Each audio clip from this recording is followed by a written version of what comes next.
the opposite holds true. When we have an emotion, we have memories attached to it.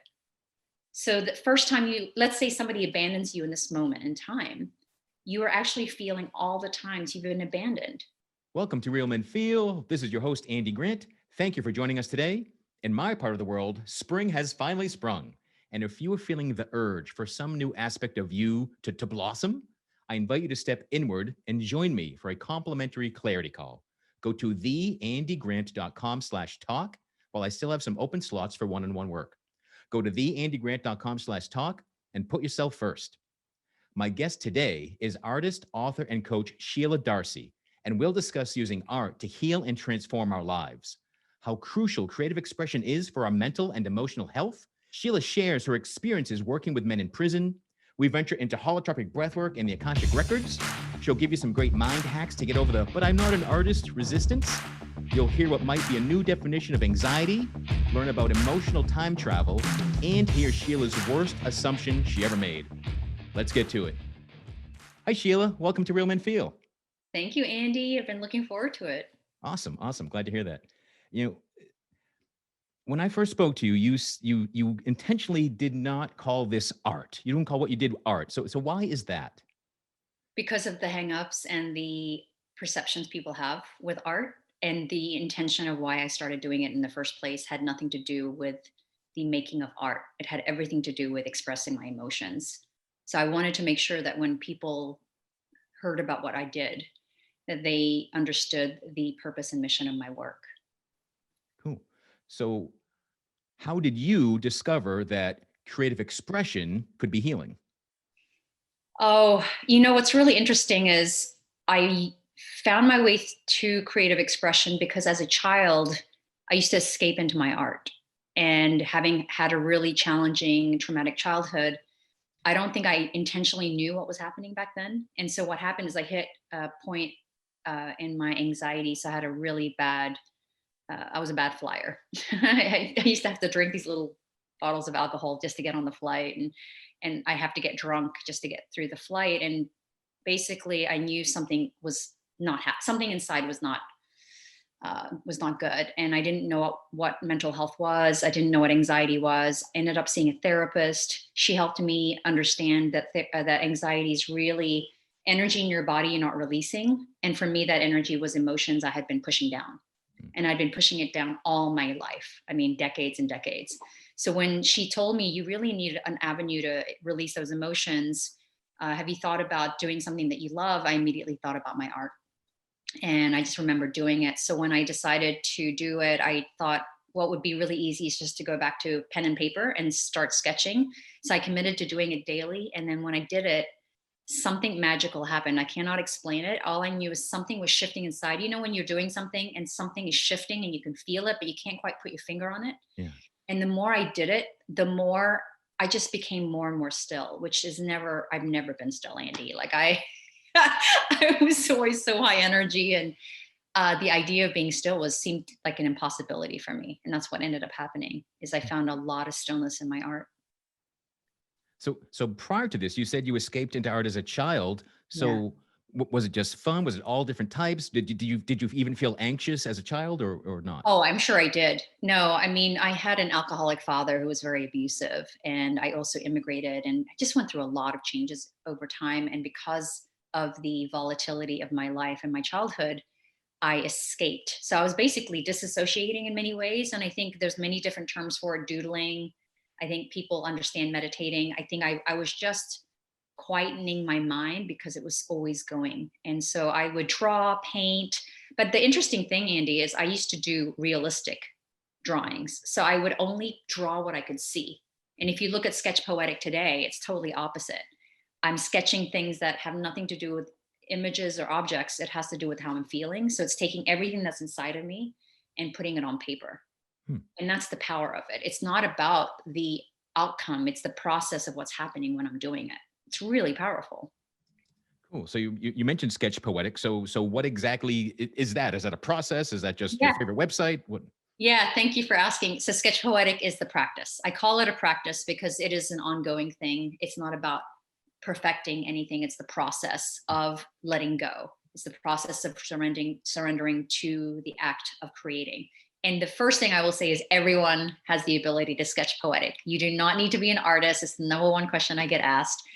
Everyone's a creator. You're a creator. I'm a creator. We're creating every day in our lives. We're constantly making choices. And one of the things that I think about when I think about sketch poetic is it's basically playing in our imagination, but we're doing it in a way where we're able to process our emotions, which can be pretty damn heavy, as you know. Like, you know, as a man and as a woman, we are always ebbing and flowing through different emotions. But I feel like, and we talked a little bit about this when we first met, how we express our emotions are different.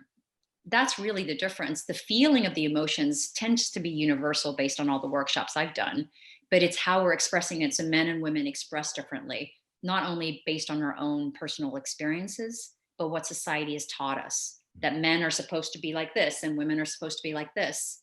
And one of the things I said to you is I always felt more connected to men because I was not good at feeling my emotions, really good at expressing. Like I could cry and I could laugh at a movie, but deep down, I wasn't really feeling a lot of emotions that I really needed to feel, like anger and rage and shame and guilt and all those fun, dark emotions. Can you explain a bit more the difference between feeling your emotions and expressing them? Yeah, that's a great. I'll use grief. Grief is one that I think we can all relate to right now with the pandemic, and people have lost loved ones, lost jobs.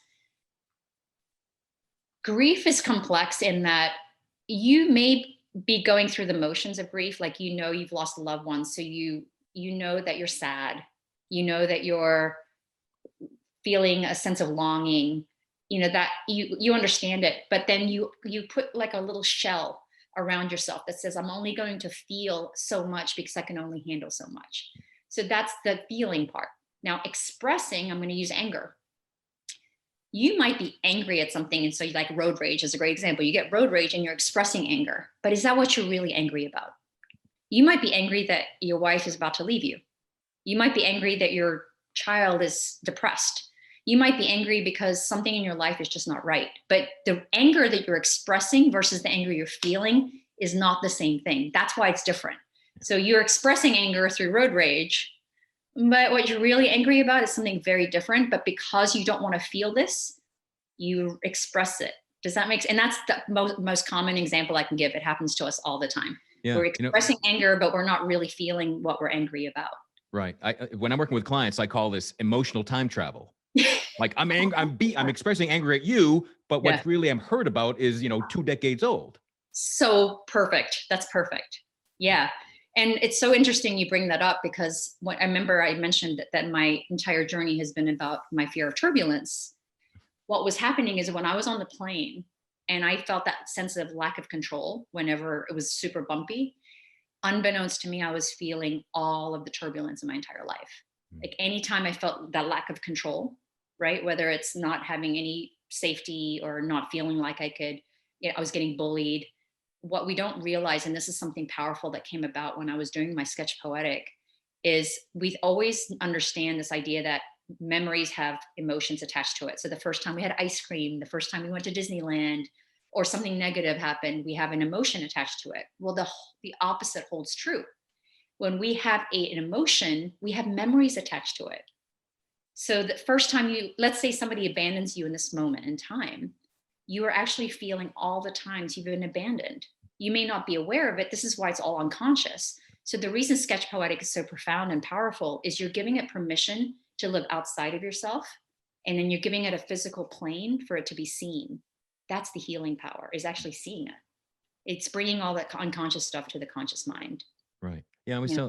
in my own experience and working with people that, keeping it in our head, that we just keep ruminating if we keep it. So Yes. if it's, primal scream or shouting out to nature or, gratitude journaling or doodling and sketching are all Yeah. ways to release what's in Yes. you. Yeah, and that's the reason I don't call it art because I call it an embodied practice because when I'm doing it, I'm truly purging. It's the word I use because also when I was younger, I used eating disorders as a way to process my pain. So I like to use the word purge because it reminds me of the unhealthy ways I used to do it. Yeah. Unhealthy was eating disorder. Healthy is sketching. I was doing the same thing though. It's just that when the pain becomes so overwhelming, the emotional pain becomes so overwhelming, you look for physical ways to release it. And some people find unhealthy ways to do that, whether it's alcoholism, addiction, people cut themselves. It's because the emotional pain is so overwhelming that they almost need to have a physical connection to something outside of that emotional pain. Right. And Yeah. so many of us are feeling that right now. In when I was like in junior high school, like I was a cutter myself as well, and because I felt so much pain inside, I'd rather feel physical pain than feel that. Did you know that's how our brains work, is that we can't feel both pains at the same time. We can't Hmm. feel emotional pain and physical pain at the same time. So when we're emotionally at a threshold, that's why the physical pain comes in. And that's why I do think believe people cut. And that's why I purged. That's why I was anorexic. It's because I needed some sort of physical, like a physical, like I said, physical expression to kind of disconnect from the emotional pain. And that's what's happening today. And that's the reason why there's a mental health epidemic, is that we are realizing how much that emotional pain is affecting our lives, in our body, in our heads, in Yeah. our spirits. Yeah, like this global timeout has been an opportunity to go within and feel and release, but I'm sure a lot of people are just taking it as an opportunity to like stuff more shit down. Yeah, yeah, yeah. That's what I'm afraid of, Andy. To be honest, I'm concerned that two things could happen potentially. Even though I'm very hopeful about our future, I'm concerned that one, when the pandemic gets back to the new normal, people are going to be so quick to want to forget what has happened. That's the one concern I have. The second is the people that do remember what has happened, that they don't learn from it. Mm. And one of the lessons I sadly had to learn is the more you suppress and ignore a lesson, the bigger the lesson becomes. It's kind of this universal truth that nobody ever talks about, but it's there. So if you don't learn a lesson, the lessons just get bigger to where it gets to a point where you're slapped in the face. And they're like, "Wake up, Sheila! You got to learn this lesson because it's so in front of your face." And that sucks. Like, I don't want people to have to get the bigger and bigger snowball to wake up. Yeah. Don't. So that's the reason I'm so driven to get Sketch Poetic out there, because I want people to physically see what's happening inside of them. Like you said, let's see what's happening in here. Look at it. And because once it becomes a conscious thing, and you know this, Andy, from our conversations, you can't unsee it. Right. You can't undo it. You know what you know, and now you can't unknow it. So now it's on you. What are you going to Yeah. do with that information? And you can't fix, heal, address anything that you're not aware of. Yes. So there's another great tool of awareness. Like Okay. what is all this stuff that I don't want to feel or acknowledge? And if I just get my mind out of the way and give it pen and paper, like what might unfold? Well, it's also the power of ignorance, because if you're ignorant, you have no reason to have, you have an excuse, you have an out. I didn't know. So sorry. Yeah. And a lot So of time, and personal experience, plenty of years, I kept choosing ignorance. yeah. Yep. Oh yeah, here, that sounds neat. I bet it helps, but yeah, I'll stay over here. It's a safety mechanism. That's the other thing in our spiritual awakening that you and I have both done, is there's a forgiveness and grace you have to give yourself, and seeing and looking back and seeing all the choices we made. I think it's kind of not useless, is probably too strong of a word, but it's certainly not helpful to look back and regret the things we did and how we were. Yeah. It was all intended for us to get to where we are today. Right. And so, yeah, I know I made many bad choices in life. Yeah. But But if they all got you to a place that you actually like, yeah, then they served a purpose. yeah, absolutely. I'm not ashamed of the shadowed side of myself anymore, the darkness, and it still exists. Like, we always have a shadow side or a dark side. The question is, are we making peace with that self? Because if we can make peace with it, and they can exist with us, then we don't ever have to run away from it anymore, because it's always with you. You know. I'm preparing to talk to you. I was thinking about different times art had shown up in my life. Oh, I'd And love to hear one it. thing that popped out, so 20 years old, it's like my fifth suicide attempt. I'm in the Brattleboro Retreat, which is a combo place it was for substance abuse and psychiatric disorders. And we had an art therapist part. And I still remember her name. I still remember the things I drew. I finally threw some away like 5 years ago. Oh, I So wish you had kept it. I would love to see it. oh, but no, I finally threw it away because it was bad. It was like, ugh. And a part, like, especially, late teens, early 20s, it's almost like I want to look, here's how gross I feel. Oh, And that's what I was drawing. And I kept that.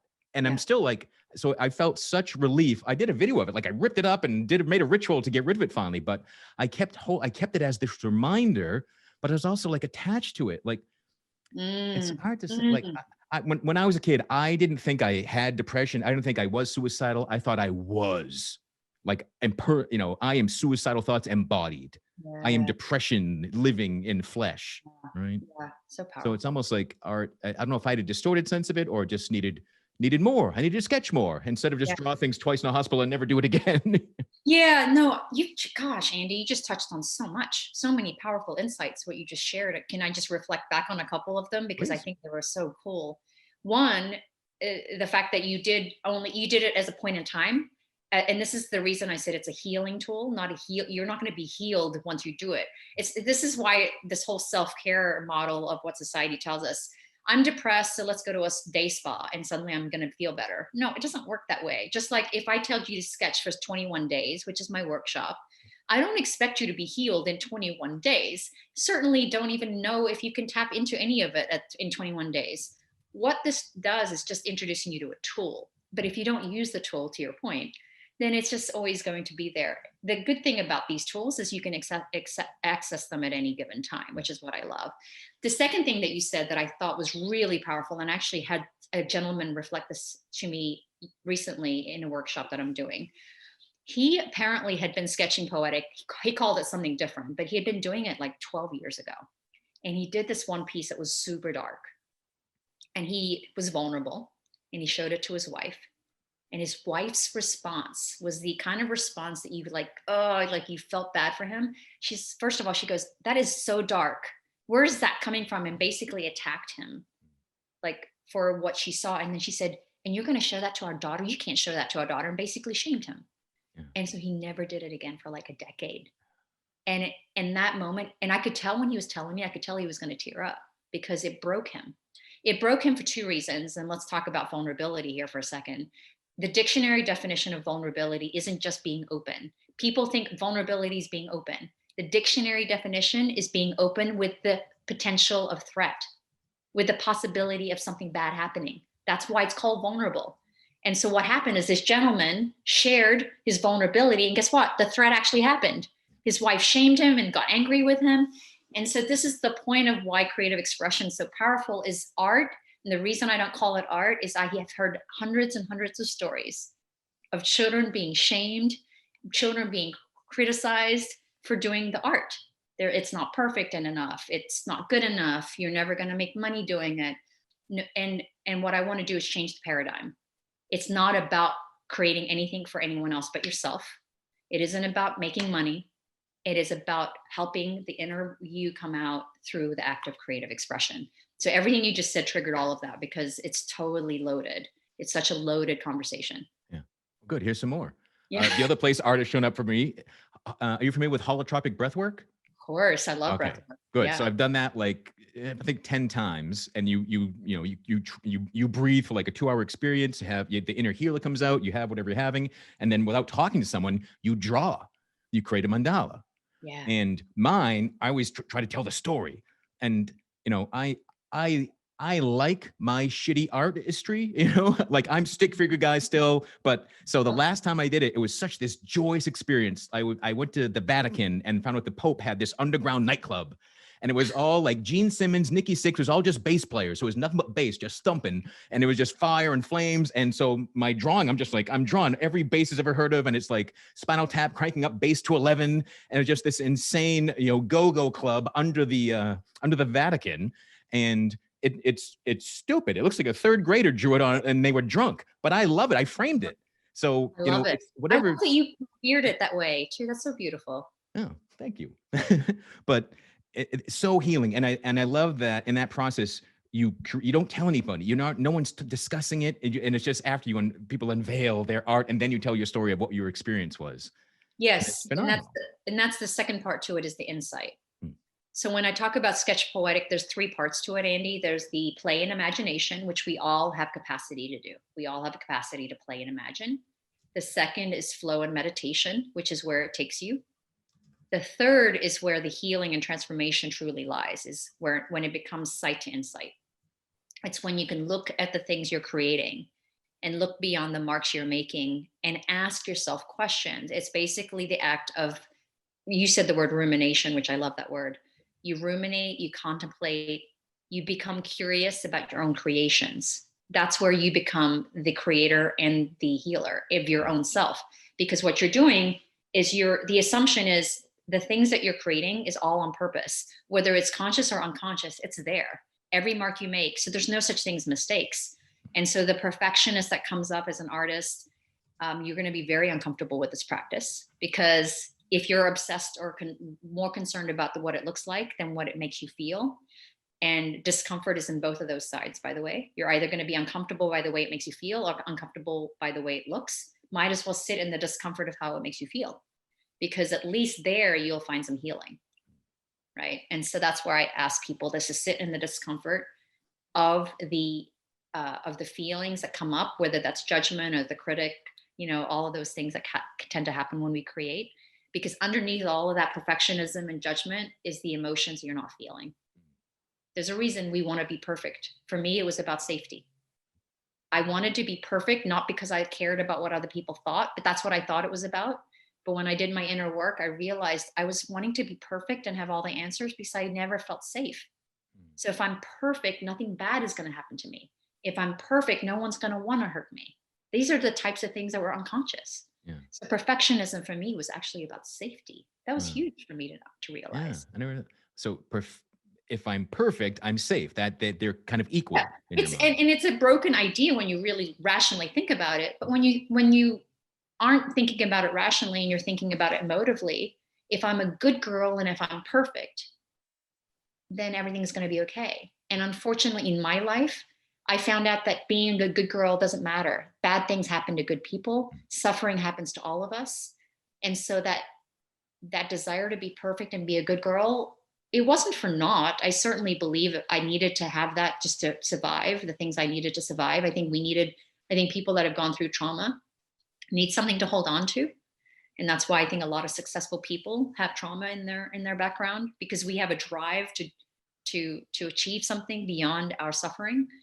And a lot of people that are of service to the world have suffered as well. So I think we turn and transmute our pain into good. That's what we do. And it's why you're doing this podcast and giving people like me a spotlight. Now, I know you've hosted some of these workshops in prisons. Yes. So was that? Did the men in prisons respond in a different way than people outside? Yes. Yeah. And I'll tell you in the one way that blew my mind. I made an assumption that we've all played. The worst assumption I could have made. It's so humbling when you see a man. I was working with men at the time. When you see a man pick up a paintbrush and he's never touched a crayon before. Like, to wrap your hand around a person that's never even touched a crayon. The second thing is, I asked them to express their emotions, and and this is really important in the prison system, as you can imagine. And I've talked to vets as well, people with PTSD. There are certain vocations and I think men do have this unfortunate situation where society conditions them to be this way, where being vulnerable is a true threat. Like in a prison system, if you're vulnerable, you could get killed. And in the Army or Navy, if you're vulnerable, your job may be on the line because your mental health is a thing you don't talk about. So there's a real possibility of threat. So when I asked these gentlemen in the prison to express their emotions, they didn't really express their emotions. What they did is express what they wanted. And I saw so many hearts, Andy, so many hearts. These men, these hardened men that I don't even know what they did. Honestly, I didn't know why they were there. And I didn't really care. All I saw were these young boys in these male bodies, adult bodies, and I could see they just wanted to be loved. It was it was painful, but yet therapeutic and healing to watch. And that's all we want, is we want to be loved. And so, yeah, I could not get over how many hearts I saw in the expressions. Is there any level of trauma that sketching can't help, or Oh, I'm sure there is. yeah. And is it ever dangerous to do this like without some support? I love that you asked that. I'm so glad you asked that. I actually, in my book, there's they call it, I don't know what the legal term is, where they put a warning, not a warning, but Disclaimer? disclaimer, yes. And I would say this about this practice. The reason it is powerful is it meets you where you are. If you are a person that is clinically depressed or clinically suicidal, to your point, like somebody that is on the verge of something really drastic and scary, sketching is not going to help you at that particular moment. You probably need some really professional help. And that is not what my book is claiming, nor my practice. However, I will say this. There was a man in prison. I read his blog. He was in solitary confinement for 28 years. And all he could do to survive was art. So I don't think it is an impossibility to say art can save a life. And I believe that, because truly mental health and physical health is all the same. But I will not never claim that if you do sketch poetic, it's going to save your life. What I am saying to you, though, is we are fundamentally greater than what is this physical state. We have a spiritual soul that resides within. And I would just say that if you are feeling at a point where this practice is opening up something that is out of the realm of your comfort, then seek professional help. However, if you can sit in the discomfort and process it and you actually feel better afterward, then it's probably the right tool for you. The other thing that's really important is this may be not the tool for you. Maybe it's music. Maybe you're a musician. Maybe you're a songwriter. Maybe you're a poet. I really think sketch poetic is a gateway to other creative expression practices. And so that's the reason I don't claim that the one tool is going to fix it all. But yeah, for sure, I'm glad you brought that up. There's certain traumas that you should seek professional help, for sure, because that's what people are studying. That's what they're known for. They're experts at. Yeah. When the first book I ever wrote was all about positive affirmations. Yeah. And after, probably a decade of saying that's nonsense, it's bullshit, that doesn't work, I'm not even going to try. And then I tried and like, wow, I feel better doing these. Yeah. But yeah, it's, and much like sketching, there's no barrier to entry, anyone can do it, but you got to get past the resistance of that this can help, but also realize it's not just going to, I said, everybody loves me. Now the world's different, right? Like it's not a one-time fix. It's a tool. I was just talking to a gentleman named David Angelo. He's doing a Brave University for underserved youth. And he said that we were talking about bravery. Like, what is that? How does that show up? And it's that first leap that you just talked about, Andy. That first sketch, you're staring death in the face because your mortality is at risk. And you make a choice to not go there and you do something else to help you process that in a healthy way. That's the brave part. That's the courage. And the other part of it is healthy. And anger was the emotion that I had a complex relationship with. I only saw negative expressions of anger as a child, right? I saw volatility, rage, fear, all of that. And so anger is an emotion I was never comfortable with, but that's because I didn't see it expressed healthily. Now, when I get angry or I feel rage for some reason, injustice, or just something pissed me off, when I sketch, that's a healthy way to express it. Or if I want to hit my boxing bag, I love to box. Just something that gets that aggression out. Those are healthy expressions. Right. Yeah. I meet some people that think expressing anger is just bad. Like, no, it's all how you expressing it is great. Exactly. But how many people believe that? Yeah, a lot. Too many. Yeah, I know. It's because they don't see healthy expressions of it. Or they don't have a tool for it, which is what sketch poetic can be for people. Yeah. One of the tools that I use are the Akashic records. Oh, and one of the common things I do for people is it keeps reminding, like, we are creative beings. Like the power that creates worlds is within all of us. Yeah. So if there's any of us that when we refuse to create, when we refuse to express, I find that's where depression and sorrow and just feeling, meaninglessness and purposelessness all comes from not creating something. Yeah. I love talking to you because we both didn't start here. Like, we didn't talk about Akashic records and chakras and holotropic breath work. I know you and I didn't start from that place. We started from a very different base of understanding. This is what's powerful about the world we're living in today. We have access to all of these tools, but we just have to allow ourselves the permission to explore all of these things. It's scary for some people because it's all unknown. It's, you hear the term woo woo and all that. People are afraid of what they don't know. Yeah. So let's invite it. That's why I think art is so powerful, because art is just such a accessible thing for everyone. There's no stigma around art in a way that, let's say, breathwork might have or meditation might have, right? There's a lot of stigma, especially if you live in certain regions of the country. I live in LA and this is just a common thing, breath work. But you go to the South and we never talked about breath work in the South. I lived in Yeah. Memphis for a long time. And Yeah, so anytime I talk about energy work, I always point out, like, it wasn't long ago that, chiropractic was, oh, that's some crazy fringe thing, or yoga. Like, now there's a yoga studio in every freaking block all across the country, I think. yes, So yeah, breath work is the same, energy work, yeah, Akashic, all of this, all these other ways to heal, ways to feel alive. Like, there's no yes, limit to that. yes. Well, mark my word, Andy, creative expression is the next yoga. Mm, It is going to be the next wave of healing tools, modality. awesome. And I'm just one of the people that are bringing it to the world. Mm. You mentioned bravery earlier, and none of us can be brave without fear first. Ah, So powerful. it's actually like, oh, I'm afraid of that. Oh, good. Like, now you can do something. Like, Yeah. if you just do things you're not afraid of, if there's not that nervous energy, if there's no sort of barrier to doing it, then it's not new. It's not bringing anything new to you. Yeah. I totally vibing off you right now. But it's when you said that, I was immediately thinking about anxiety, and everyone knows what anxiety is now, or certainly has become more common. But you know what's on the other side of anxiety is anticipation. It's the flip of anxiety. So anticipation is the similar energy to anxiety. It's just this is a more positive slant. So fear is the same thing. I think what my healing journey has taken me is being able to sit in that duality of both paradoxical and conflicting emotions, love and fear, right? Grief and joy, certainty and uncertainty. If you can sit in the middle of it and be still and grounded in it, that to me that's the magic. If you can, because I used to not be able to sit in any of it, and then more important, I used to have to go to extremes, Andy. Like that's how I'd learn. Like I'd have to learn this, and then suddenly I'm like all over here, and I was just very extreme in my learning and my growth. But now I find a lot of growth in the stillness. It's so powerful to sit in the middle of it all and just feel like you're growing and not having to like constantly be in the, you know what I mean, the Yeah. intensity of everything.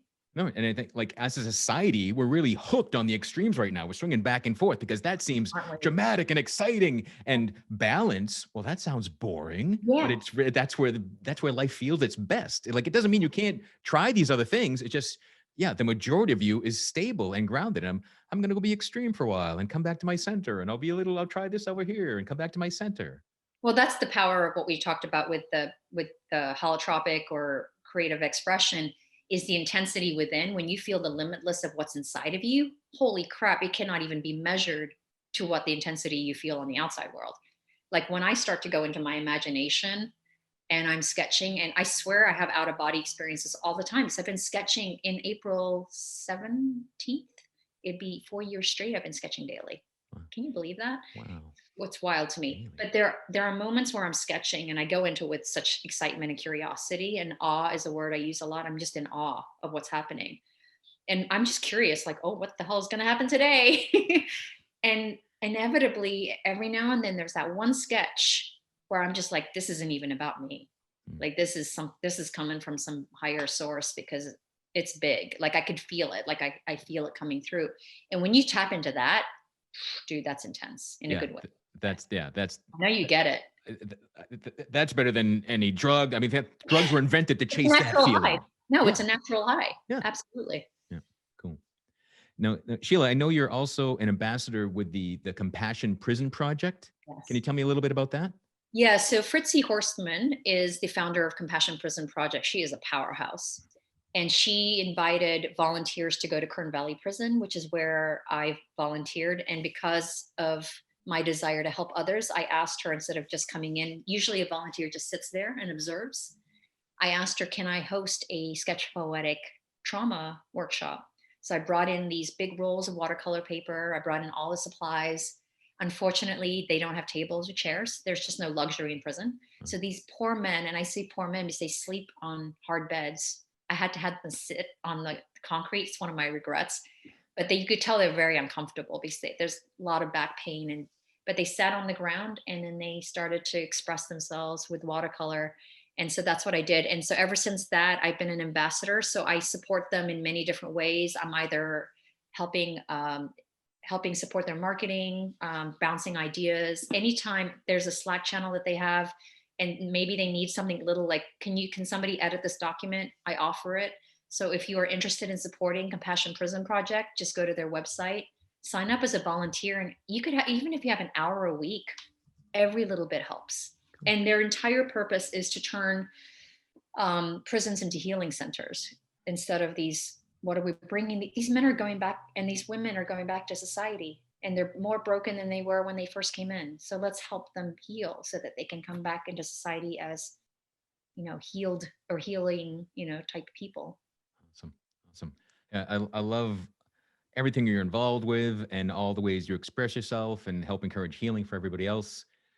Is there anything that stands out that you see that really helps you connect with men when it comes to emotional and mental health? That's a great question. I know this sounds really simple, but the reason I believe I connect not just with men, but people of all races, creeds, socioeconomic, but men specifically, is I don't look at what I see. Like, I don't see a white man with a beard. What sketching has done for me is there's so much in the unseen that happens when you're sketching, the daily sketching. So now when I see people, I don't see a gender. I really don't. I see Andy, who's gone through life, who has had these experiences, that's had almost committed suicide. That's what I see. So when I'm connecting with you, and this is the reason why I think music is such a big part of what's happening, creative expression music is going to be part of that as well, is I believe there's a resonance in our marks we make. If you look at an image, it almost speaks to you in some ways if when you go to an art gallery. So I look at people, and men specifically, like a piece of art. I see you and I see beyond. I just see there's something big, deeper, and more meaningful there. So I would say that. The second thing is what I said earlier. Vulnerability is something that I thought I was. But there's a thing called performance activism that's existing out there where people perform and do things. I was performing a lot in life. I was in the business world. I performed a lot. I realized in hindsight, I was a performer. I performed this. I'm an executive woman and I got my shit together. I am a mom that has everything figured out. That was a performance because inside I was not clearly doing well. Right. I had to hit this wall of sorts. And I would say I would say this is not a stereotype, but men are performing constantly because they have to, because there's so many threats coming at them. And now with society the way it is, where we're just so aware of all the things that are breaking, systems are breaking, and so I think men by nature, you guys are protectors, right? That's what's inherently in you, to protect. I talk to new dads or people that just get, men that just get married, and suddenly their entire world is shifted to protect mode and they can't think straight. And so I would just say that I just see men as people. I don't think of them as men. I think of them as human beings, and we're all kind of children stuck in these adult bodies trying to figure crap out. Yeah. Yeah. And I mean, the biggest act that I see, I'll say every man does it at some point, is acting like we got it all figured out. Yeah. I know what I'm doing. I don't need your help. Everything's fine. And every part of you knows that's completely a lie. And that's why I think I can connect with men. I felt the same way. Mine was, for me though, mine was survival. Like I said, it's part cultural conditioning, but more and more, I think it isn't about my culture. I did it because I had trauma in my life. And if I didn't come across like I had my shit together, then I was threatened. I felt threatened. So I had to feel in control, had to feel like I had to protect myself, because who else was going to protect me, right? So I would say that is why I connect with men more easily, I think, than some women, perhaps. Now, your book is upcoming, right? It's not out yet. No, sadly, it's not coming out till December, but you can pre-order it now. But I do workshops as well in the interim. So what's the book called? Sketch by Sketch, A Creative Path to Emotional Healing and Transformation. And is it kind of walking someone at home through an in-person workshop? Yeah, so the structure is a little different. The way I'd like to think about it is, imagine me sitting next to you, but I can't. That's the only reason I wrote the book, is because I can't scale and meet with every single person that wants to do this. So the book is made up of 21 chapters, and the first 20 chapters have two sketch prompts, but each chapter is based on the duality of emotion. So that's what you'll love about it. So each sketch prompt will have sketching through anxiety and anticipation, right? Sketching through certainty and uncertainty, sketching through discomfort and comfort. So the idea is I want to be able to have you experience the duality of emotions that are tension and conflict always. There's always conflict in our lives. We just don't understand that the conflict is the thing. We may not know we're ignoring this emotion, but it's always present, but there's always conflict. But if we can be aware that of that conflict, then we can finally actually see ourselves in the full view of how we show up in the world. But yeah, it's 21 chapters, and each chapter has two prompts, a 10-minute one and a 30-minute one. And I tell a narrative, either my own personal story about creativity, it's all around creativity. And I share stories of people I've met through my workshops. I don't give them their name because of privacy reasons, but each story is someone in my workshop that's unlocked or hit a block or become stuck, and I've had to help them work through it, and so I share those things in the book. Cool. So it's really a self-guided tool for you to leap into it. Right. And after the book's done, you're not supposed to stop. Well, this is the question I get all the time. Yeah. Per my statistics, Andy, this is what's going to happen. This is what I'm seeing. Around 30% will stop before they even start. They'll get the book and go, yeah, I don't think this is for me, for many reasons. They're not ready. It's intimidating, whatever. 30% will do it for the book or the 21 days, and they get something out of it. Like they truly do love it. And then the other 30 something percent left over, they're still doing it.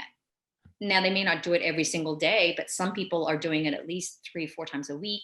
So here's the thing, and I believe this as somebody that is trying to create impact like you, even if you change one person's life, it was worth it. So I don't even care if it was 1%. If that one person happens to it changes their life and they do something magnificent with their lives, then damn, that's amazing.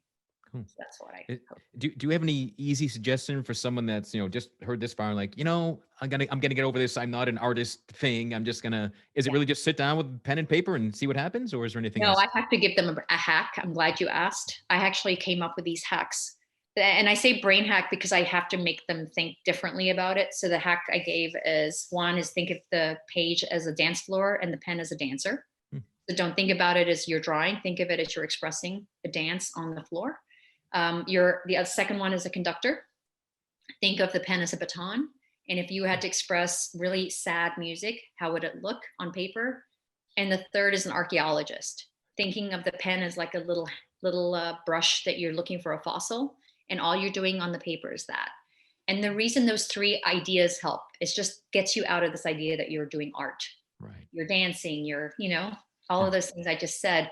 And it just is a hack to get your brain out of that whole idea of fear around it. I mean, it's what works in so many situations, but yeah, reframe it. I'm it. afraid of this. Great. Call it something else. Yeah. Case closed. Boom. I could probably do a cooking metaphor too, but yeah, sure. Yeah, I'm sure there's limitless metaphors. Exactly. With the second book, cooking and sketching. Thanks. I'm glad you got the second book out there for me already. So Sheila, again, you're fascinating what you're doing, where you're going. I love all the, especially that men are being called to this too, but anyone, connecting into their heart, connecting, releasing, expressing emotions, feeling emotions, and finding tools that, again, no barrier to entry. You can just start anywhere, doodle, sketch. Yeah. Well, and the part that I will say, because of your audience, is if you are going to leap into this is a really good practice to invite your partner, your family member, a loved one, a friend. And that's one of the things I will say with the Sketch Poetic, why I've been so inspired is less about the tool. That's been a huge aha for me, obviously. The community that's been built around it. If you just go to Instagram and you search the hashtag Sketch Poetic, so people that do it, tag it, and you see the comments people are making on each other's sketches. And by the way, I'm building a platform right now on my own. I'm investing in it, and I'm working with a company called Swirl. And the woman that founded it with her partner, Eric and Ika, they were sketchers. They were part of the Sketch Poetic community, came to me and said, we believe in what you're doing so much. We're willing to invest our times and resources to it. And so they're helping me build a platform, taking people out of social media and dropping them into a Sketch Poetic platform where you can upload your sketch, tag it with the emotion you're feeling, and then share it with the world, because sharing is healing in itself. And the reason I say that is, remember the story of the gentleman I said earlier where he showed his wife and the response she had? That is the opposite of what I want people to feel. Like, if you're going to put yourself out there, don't you want a place that you can just feel like you're being seen and heard, and that's what I want to create. So Yeah. this platform, it should be coming out end of April. Oh, wow. So Awesome. yes, I'm hoping people that are listening, if they hear it around that time, that they will check out Sketch Poetic, because that platform should be up and running by then. Cool. All right. So what's the best way to find out what you're up to? Keep in touch. I What's the would say best way? go to sketchpoetic.com. Pre-order my book on Amazon, Sketch by Sketch by Sheila Darcey, or go to my Instagram, because that's where my community is currently. Awesome. And Awesome. yeah, that's about it. But please come to my workshops. I'm actually doing a partnership with Force-O-Matic, and our masterclass is going to be available for free for everyone. So hopefully everyone can join that and actually learn how to do it. So are these virtual right now, or is back to Yeah, being in person yet? they're all virtual. Okay. Yeah, they used to be in person, but they're all virtual right now. Cool. Awesome. I'm going to check that out myself. Yeah, you should. I would love you to do it. Yeah. Yeah. That's very exciting. So you get a lot going on. Like, does anything stand out as what you're most looking forward to? You're going to laugh. I would say I look forward to not knowing, because I know this is silly, but I have to say it. I've spent my entire life manifesting ideas and envisioning my future. And for the first time in my life, I don't know. All I know is I'm supposed to bring this to the world and create impact. And so the answer to your question is, I take it a day at a time. Mhm. I really, really do. And it's such a refreshing way to live, because I've never lived this way before. So I don't have one thing I look forward to. I just wake up every day and I'm just in awe and curious about what's going to happen. It's Yeah. like a magic day every day. That's all. Yeah. Be open to it all, as opposed Yeah. to like, here's one thing. Yeah. So beautiful. Yeah. That's a great way to go. That's the answer is, I'm embracing it all and surrendering to all of it. Awesome. Well, cool. Well, Sheila, thanks so much for your time. You're welcome. Everybody listening, right now, unless you're driving, grab a pen and paper, see what you can do. Like, just see what flows out right now. I think that'd be a fantastic way Yeah, to get all those explore. emotions out and put it on paper. Yeah. That's the thing. Yeah. Yeah. Yeah. And yeah, make a real men feel get well card or something and send it to me. Let's see what you got. That's a great idea. You should totally do that. I love that. Cool. Awesome. Hashtag real men feel. Yeah. All right. Again, Sheila, thanks. Everyone listening, thank you. Visit realmenfeel.org, the blog, the show notes for the show. We'll have all the books and links and all the ways to get in touch with your inner creative expressioner instead of artist, Yes. right? Inner creator is good enough. Yeah. Beautiful. Beautiful. Until next time, be well. Don't ruminate. Express what's inside, no matter what shape, color, whatever distortion it is. Just get it out of you. It's better that way. And through this all, be good to yourself. Yes. Love that. Thank you, Andy. Thank you. Awesome. Awesome.